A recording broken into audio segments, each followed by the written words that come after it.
Hi, I'm Malika Bilad, filling in for Femi OK, and you're in the stream.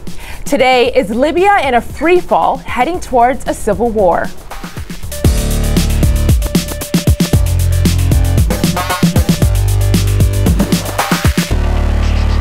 Our guest digital producer, Dan Ning, is here looking out for all of your live feedback. And Dan, I know people from Libya are already tweeting us their perspectives. That's right. We're getting lots of points in from Libya. Here's a tweet on my screen.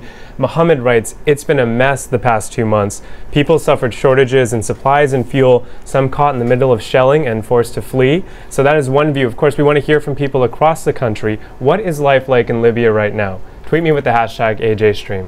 Well, joining us here on set is Issam Omeish. Issam is the founder of the Center for Libyan American Strategic Studies. Issam, welcome to the stream. Thank you. Thanks for being here. Good to be here. Thank you.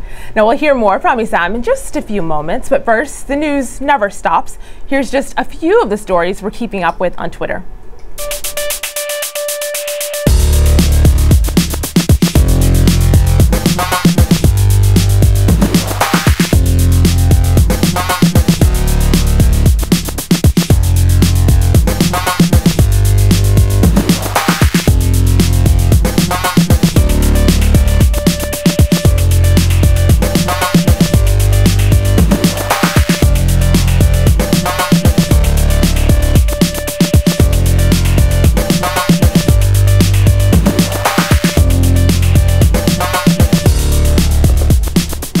For months, Libyan armed militias and other nationalist groups once allied in the fight against dictator Muammar Gaddafi have been turning on each other.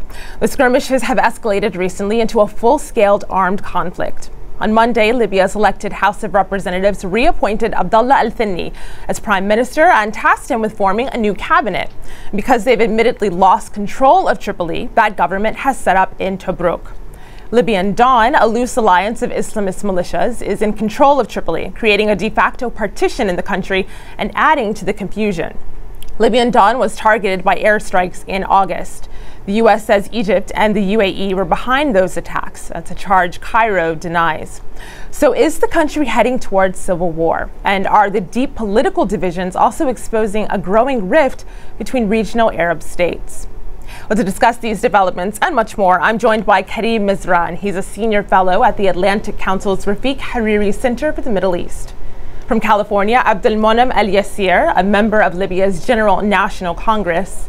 And from Rome, Claudia Gazzini, a Libya researcher at the International Crisis Group. Welcome to the stream, all of you. Claudia, I'd like to start with you. As it stands now, we have two parliaments and no functioning government. So, in a line or two, can you sum up how we got to this point in Libya?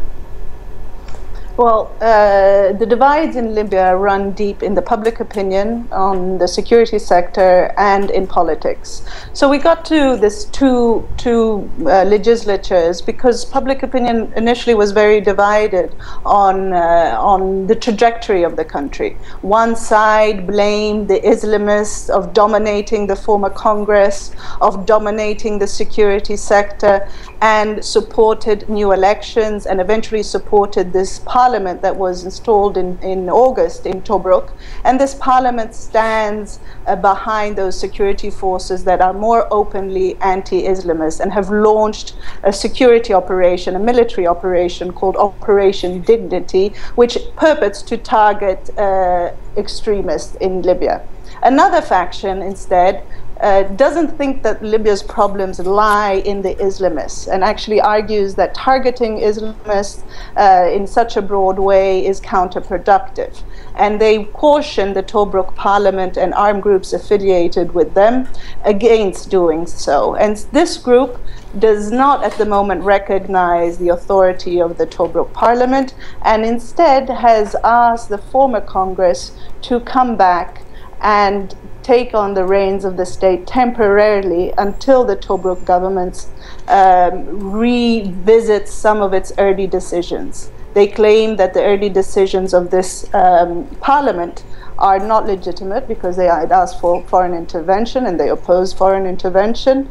Another issue of contention is the Tobruk's legislature decision to disband armed groups. Right. So we have two legislatures now because there are two main factions in Libya that see the reality on the ground in different terms. Right. So Abdul Manan, Claudia is talking about these two factions, this split in Libya. Today, of course, a new prime minister out of Tobruk being tasked with forming a new government. Would that new government help unite these two factions? What do you think? Nothing will help unite these two factions except a solidified front from the national community, international community, to push for basically sticking to the constitutional process and pushing for reconciliation and dialogue. The factions, the split is not new. It's from the beginning, and from before the liberation, it started between the two main political factions, the ones that were contributors to the split within the GNC, and both actually contributed to the armament and the supply and funding of the militias, and they are responsible for this split and polarization of the Libyan public, and turning the situation in Libya from a political fight between the two main factions to something deeper than that, and polarizing the Libyan people deeper the way that we see them right now. The international community is very clearly recognizes the parliament and the House of Representatives as the only legitimate representative of the Libyan people. There is no alternative but to stick with that and not to allow any other entity creating more divisions and more fault lines and pushing the Libyan people towards civil war. The former GNC, or the people who are actually meeting right now in the name of the GNC, they are the group who are actually responsible for the polarization. They are the ones who... Yes, just 1 second, Abdul Manan. We have a tweet on what you're saying right now. I want to read this out. So we asked what needs to be done to end the violence in Libya, and Ayat writes in. She says maintaining unequivocal support for the new House of Representatives. That's the Tobruk Parliament that we were talking about earlier, the newly elected legislature. So she says we need to support them despite efforts of the General National Congress, the old Parliament, to return. Now, Essam, what do you think about that? Is that what needs to be done? I think it has to be the starting point, which is to recognize the legitimacy of the last elections and sticking to the democratic process. But I think we also need to be realistic in finding ways that will enable us to create the instruments by which we can ensure that there is a democratic exchange of viewpoints. And I think what happened is with the dawn of Libya operation, the operation that attempted to take over the West, and in fact successfully has been able to do so, has a list of demands. Now, whether their demands is because of their influence of what they call the counter-revolution, or whether they have different demands because of the abuses of the other militias, I think that's not the point here. The point is they're asking for a participation in the political process. They have shown by having people come out to the streets. They have shown by winning in the battlefield. The question is, how do you empower them with tools that enables them to be able to dialogue with the parliament, which is the source of legitimacy as it exists today? And so their attempt to go through the GNC as arguably the last existing source of legitimacy prior to the House of Representatives is to ensure a process of a transition that would be consistent with the constitutional declaration. So they're also coming with an initiative that's political in nature, and I think we can't write that off. We need to be able to meet on the political arena to be able to move forward. There is also a constitutional court. There's also a constitutional court decision that has to be taken. The constitutional court, the Supreme Court of Libya, has to decide also on the validity of the passage of the powers between the GNC and the new House of Representatives, and that will mean a lot. Once they express that, it will tilt the situation one way or the other. So we have also to wait for that, because there are arguments of the illegitimacy of the passage of the powers towards the new parliament that might undermine the whole recognition of the international community for a new parliament. I'm not saying that that's what's going to happen. It's a possibility that we have to consider and take into consideration. I'm sorry to say, but the Constitutional Court is not going to be able to rule under the circumstances. It can't rule because of the threat of use of force in Tripoli. I'm sorry, people don't understand that. Abdul-Munim, this is a threat of force from who? Can you explain for our international audience who might be coming to this fresh? For the militias that control Tripoli. It's very clear that there is a new, the level of polarization that reached Libya pushed a lot of the young people who identified themselves as the February 17 revolutionaries to say that forget it, we are going to be in charge, forget about democracy. This is pushing forward, and they see it same like what they've done with the political isolation. The Constitutional Court cannot rule on political isolation because of fear of their lives. And a lot of people asking the House of Representatives to come back to Tripoli and Benghazi, you know, which is... If I can add on, Claudia?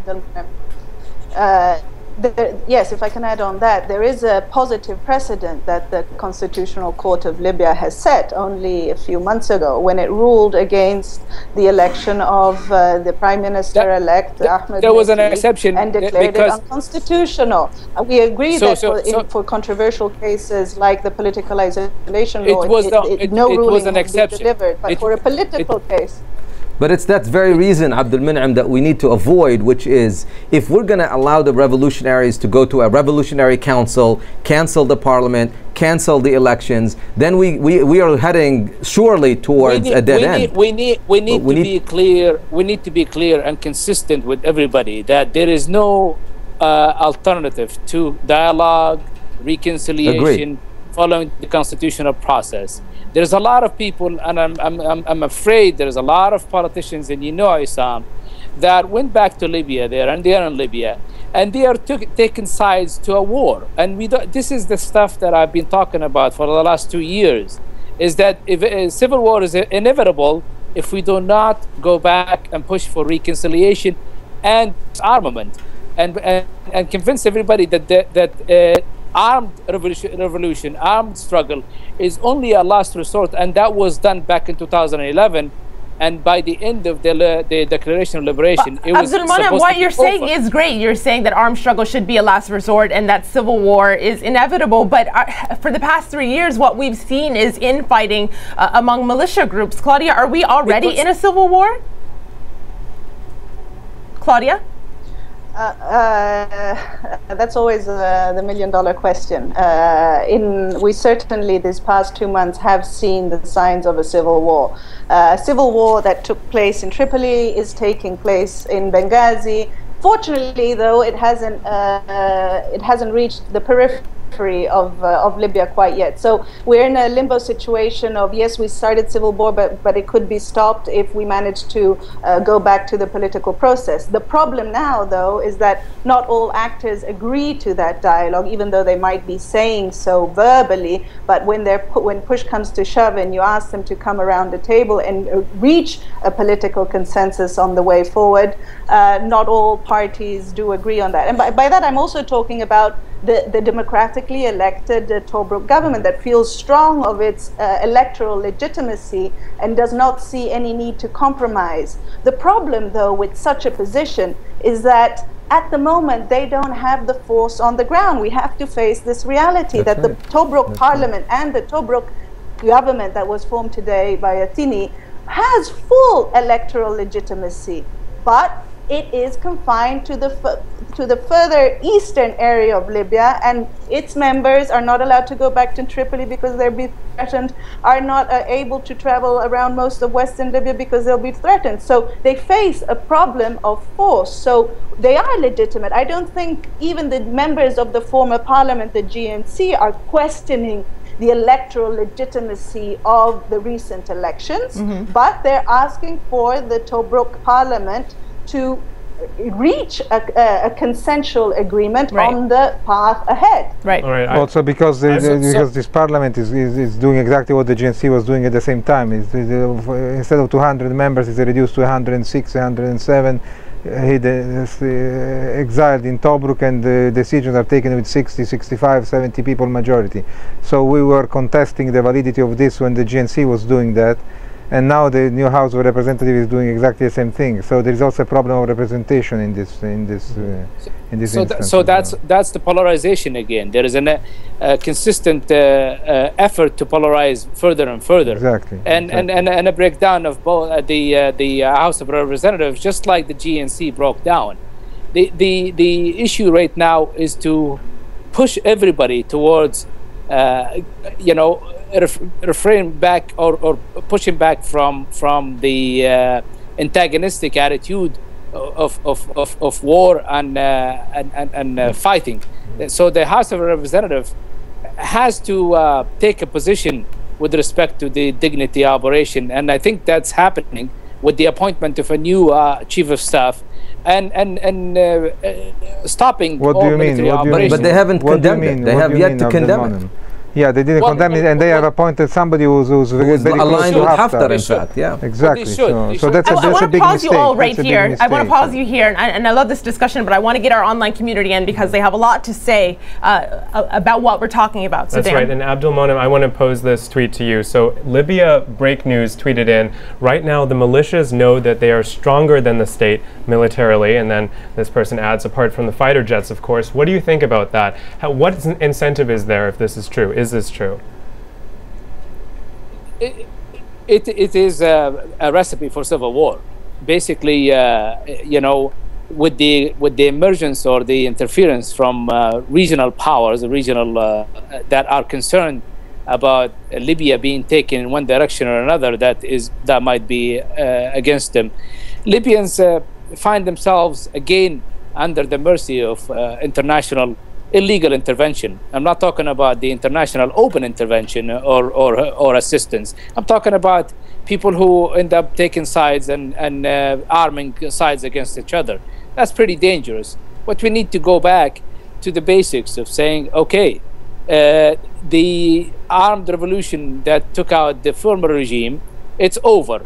The winners of that power, or the people who actually acquired militias, their job is to finish that and hand back that power to the state of Libya. The state of Libya that recognizes every citizen of it, all of its citizens, and deals with offenders from the previous regime through the transitional justice and everything else, and basically resolve all outstanding issues and bring back all of the refugees. But this is theoretical today. Today is theoretical because the state is not there, because half of the country doesn't recognize part of the state. So how do you solve that? And Issam here on set just said it does not exist. The Durou' themselves, who are taking care of the operation of Dawn of Libya, are considered part of the state when they were established by the Issam, I want you to pick up on a point though that Abdul Monem raised. I want you to pick up, Karim, just 1 second. I want Issam to pick up on a point that Abdul Monem raised about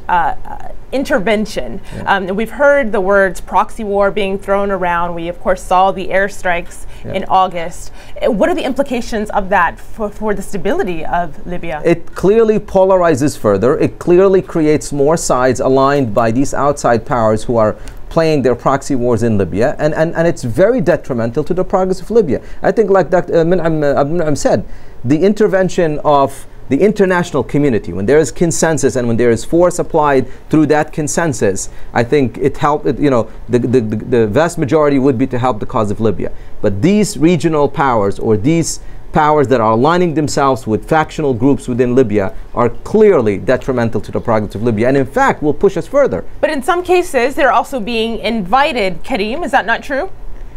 Well, each side is inviting its own friends. That is what Issam is saying. If the Haftar group, Operation Dignity, calls in the Egyptians to support them and to clean part of it, and then the other side calls in the Qatari or the Turk or something else, that's exactly what we have been saying. All this influence gets into the country and polarize it further, and then the idea of finding a negotiated solution or trying to build up the new state or new country will be impossible, and then we will slide into a civil war very, very, very rapidly.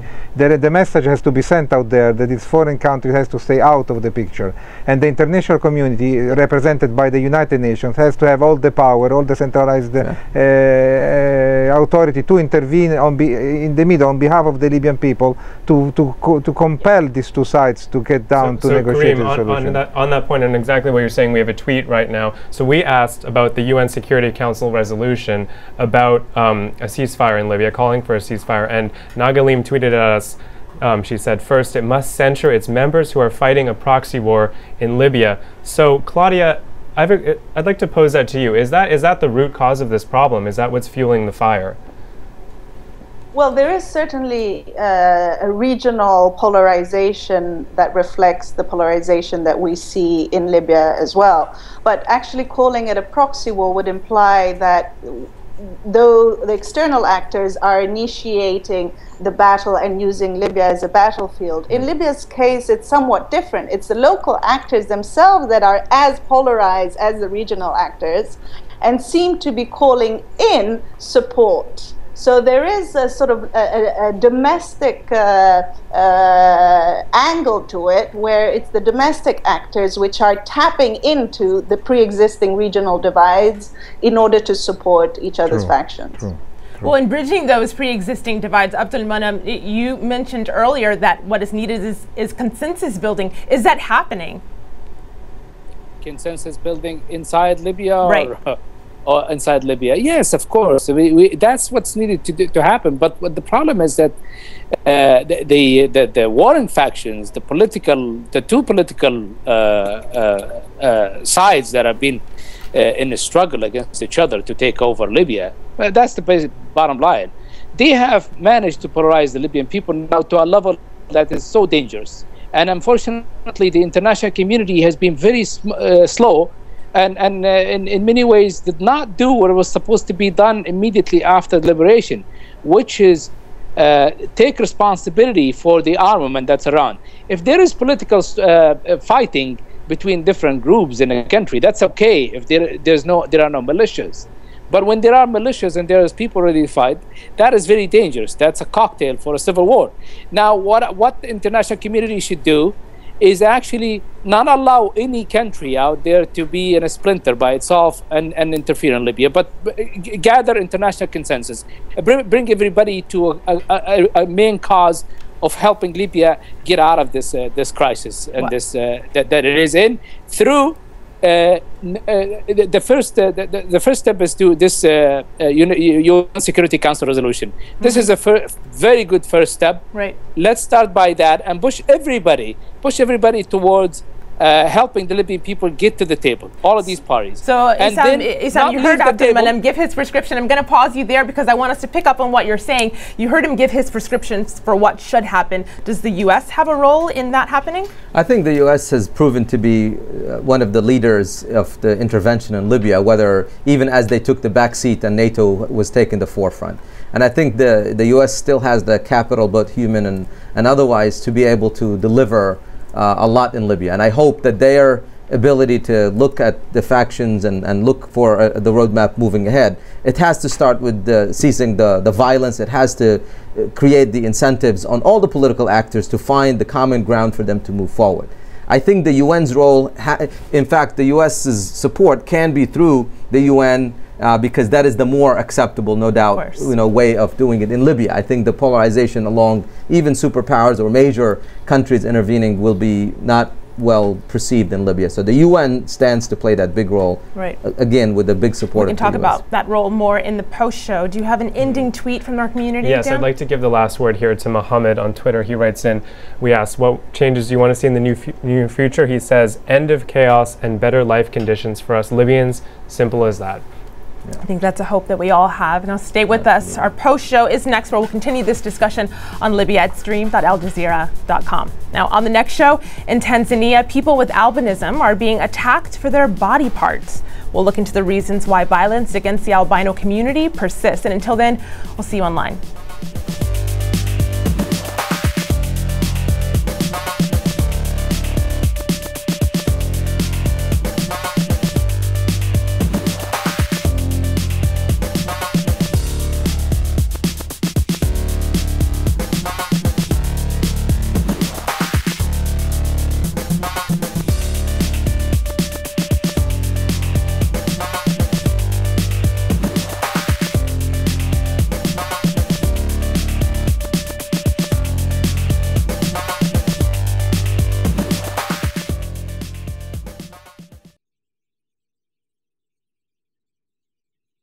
Welcome back. We're discussing Libya and the latest developments there. Let's get right back to the conversation. Before we entered into the post-show, Issam, you were talking about UN intervention and that being the best role, really.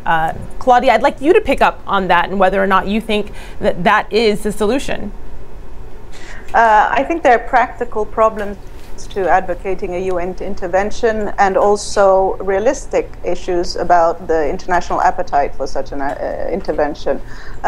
Without the Libyan armed groups that control the territory accepting the idea of an international intervention, there's no chance that there will be, that countries will volunteer troops. We're seeing too much of a turmoil in the region and UN peacekeepers being targeted elsewhere. So I don't think it's enough for the Tobruk government to say we need international intervention to save the country for it to translate automatically into a concrete offer. That's the first Claudia, problem. then what is public opinion? You were just there a couple of weeks ago in Tripoli. What are people saying?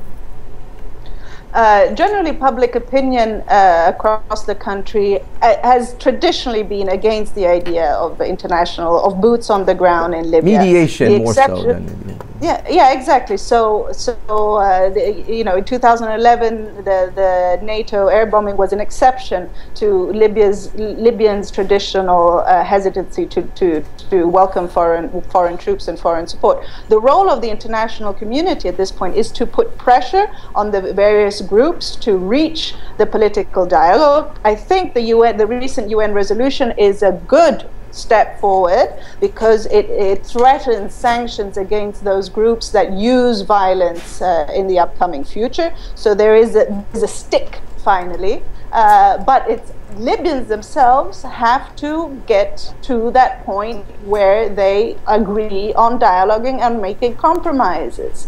It won't be an Arab League or Arab or Muslim foreign contingent on the ground that will help tilt the balance one way or another. I mean, there's the risk of them being the target. I'd like to go back to the question of militias, and Abdul Monem, I would like to read a tweet for you. We have one person, Abdul, who he tweeted in a 4-point plan for how to end the violence in Libya, and I'm just going to pick up on one of the points and get your thoughts on it. He says there needs to be a gradual plan to involve all the armed groups who agree to become part of the national army and obey the central government. So Abdul Monem, is that even feasible? Is that possible? It is difficult right now. I've been calling for a process, for a systematic process to do that for the last 2 years through the National Project for the Salvation of Libya, which I have been promoting and talking about, and it is in the hands of the international community, as well as, you know, it was adopted by the National Security Committee when I was the chair of in the GNC. But it needs a national consensus to implement it. So a process where you know, you satisfy all parties and their concerns. If you talk to a lot of these militia leaders, and it depends on who they are, if they're you know, true revolutionaries, people who are really concerned about the success of the armed revolution, and they're still you know, feel that the armed struggle is or the force has to be there on behalf of the revolutionaries to make sure that it's successful. Those people need to be satisfied.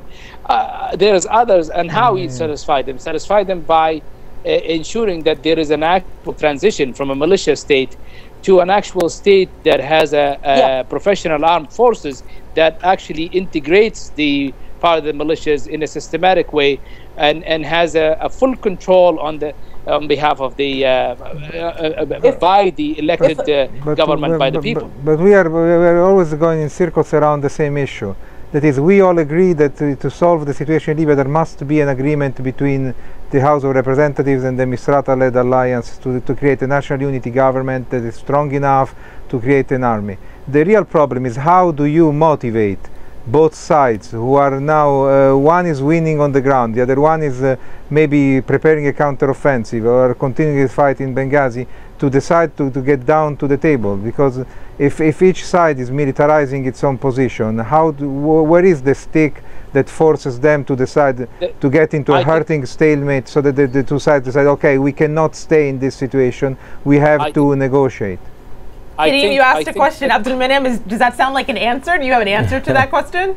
Yeah. I think the stick is there now. I think the UN Security Council resolution is a good start by making sure that everybody on the ground who actually using these militias know that they're going to be end up in the Hague. Okay, so that's important. So Abdelmonem, sorry, Abdelmonem, just we need a carrot also. If the Zintani counterattack now, these sanctions will be used against the militia, the KK and the Zintani. And what about what's happening, the continuous clashes that are going on in Benghazi? How are they working? The same. I think everybody should be treated. Abdelmonem, Claudia, hold on 1 second. Let's get Abdelmonem to respond, and then you go ahead. What I mean is that there should be an even-handed treatment with all parties. Is that there has to be a stop to violence. That's it. Period. Nothing from all parties. Then when we have enough people following that. Okay, and that's not going to happen by just making public statements and media statements. That happens by actually going to Misrata and going to Zintan and sitting with everybody and going to actually Benghazi and actually going to through the Libyan armed forces, which is supposed to be controlled by the House of Representatives now, and be told that cessation of all activities. That's it. Over. Stop. Okay, and anybody who does not, then we know who it is, who's the party that needs to be pursued by international law. I think that a very consistent effort in that for doing this is a way a way out of this, because I think all of the parties that are known who they are. Okay, it's not strange. Where they are, and there has to be. I have proposed this from a long time ago, is that there has to be a collective administration led by the United States, a group of envoys which are already there, but formed from all of the Friends of Libya international community. And so Abdelmonem, we've heard your solution, which is a collective administration. Claudia, I know that you wanted to jump in there. Yeah, I mean, because we've been going into all these details about sort of the security solution, the political solution, but I'd like to make a step backwards and say, I think the precondition for agreeing on a political consensus or a political way forward requires Libyans to change the rhetoric about the current problems of the country. The public discourse is all about the Islamists and the extremists on one side, or the counter-revolutionary forces on the other. There's no way that the country is going to bridge the gap, the divide that currently is cutting through the regions if this rhetoric remains. When we talk about the Islamist coalition, or we talk about the GNC members or Fajr Libya, Libyan media and also international media is very quick to define these as Islamists. When Fajr Libya conquered or took control of Tripoli, it was like the Islamists controlled Tripoli.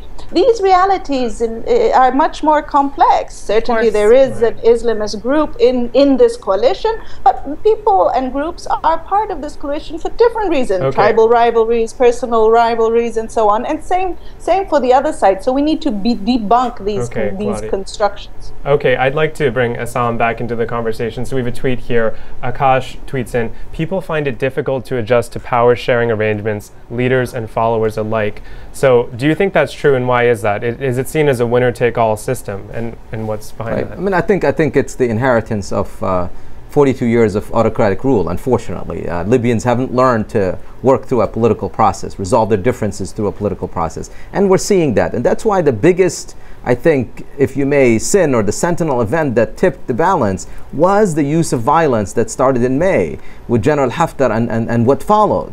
Once we've derailed the process, we've gotten ourselves in a process where now it's becoming more and more the utilization of the force to force one's in a position across. And until we take back all that and we scale back to where we can sit, apply our differences through an electoral process, or even a one designed for Libya, whether it's tribal or whether it has its own, loya jirga of some sort, but we cannot resort to the violent means to resolve these differences. So. Well, we're running out of time, but I would like to get everyone's thoughts on a question that we had here at the stream when we were going through the research for this show, wondering what would an ideal Libya look like for people in Libya, for Libyans in the diaspora. So I'd like to give you all time, 1 or 2 sentences at most, that's all the time we'll have for, but for you to tell us what that ideal Libya would look like. And I'll start here in the studio with you, Isam. I mean, I think it has to start with the fact that this is a civic society that respects the rights of every component of its society to be involved.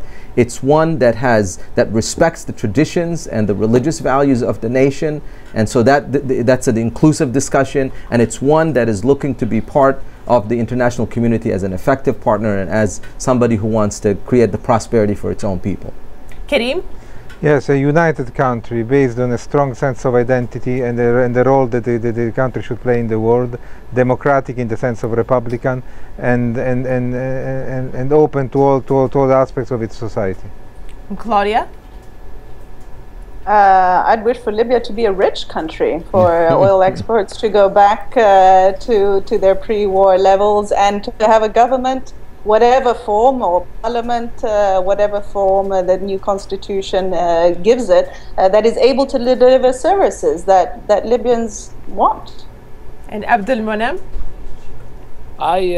What took me to the GNC and becoming a member of the GNC is actually my long life dream, is to see Libya a prosperous country governed by a system of government that's not from top down. I proposed a system of government that is giving a lot more power to 30 counties, 30 provinces basically, and reduced basically powers for the central government and reduced budget. Libya, the Libyan people have suffered in terms of ability to build capacity and reach the lowest levels of productivity and relying only on one source of income. My dream was to actually introduce and have the GNC or the Constitutional Committee to adopt the system of government that I proposed, which is basically devoluting power to provinces. Abdul Monem, that is a fantastic dream. I will agree with you there, but it's all the time we have, so I'm going to have to cut you off. And hopefully in our next show we can talk about that happening, that being implemented if it happens. I would like to end with community, Dan, though. Yeah, one last comment from Nafu on Twitter. He writes, "No external power has the magic wand for stopping the Libyan crisis. The solution lies inside Libya." Exactly right. Isam says that's exactly right. So that's all the time we have for this discussion for today. And I want to thank all of my guests, Isam Omesh, Karim Mezran, Abdul Monem Al Yasir, and Claudia Gazzini. Now, before we go, there's just enough time to let you know what we're working on for the next show. In Tanzania, people with albinism are being attacked for their body parts. We'll look into the reasons why violence against the albino community persists. Until then, we'll see you online.